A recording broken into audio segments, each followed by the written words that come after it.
Kailash Chandra, transcription number 16, part 2, start. In this connection,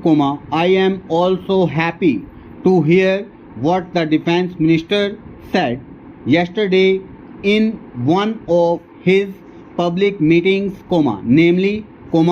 that the Government of India is contemplating to create a setup in our villages wherein our panchayats will be functioning more or less on the lines of parliament. Unfortunately, he did not elaborate that point further, and the press has not thrown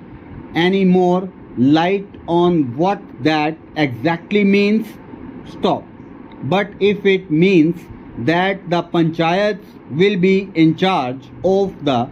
resources that are available in the villages, that they will be in a position to determine how best the productive efforts in the villages are to be directed and in what direction,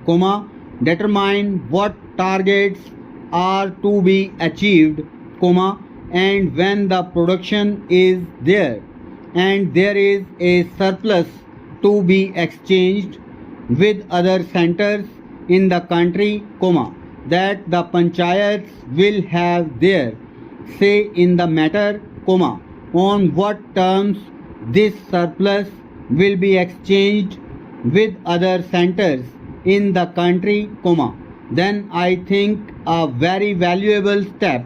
forward in the direction of building our economy on a decentralized basis will have been taken. Next para. We have always taken the view, sir, that if planning is to succeed in our country and if there is not going to be any regimentation of our productive activity and forces, what is necessary is that the common man should have a voice in determining the economic policies and in formulating the economic plans of development, and should have also his say in determining on what terms a village or a group or an industry should be working for the development of economy as a whole. In other words, some amounts of competition, some amount of bargaining power is to be generated in the lowest strata of our society and in the lowest rung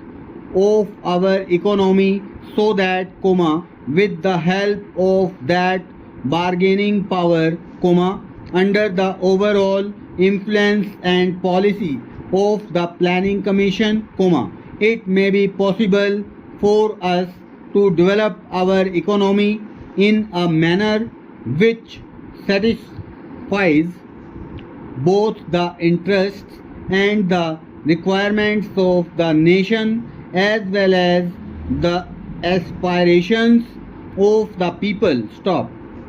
When people feel that they also have their say in the formulation of policies and programs, and that such policies and programs are not something which is dictated from New Delhi but are those which have been worked out by their own efforts and as a result of their own deliberations, to that extent these plans are a part of their efforts in the development of their regions, of their own crafts, their own industries and their own skills. Over.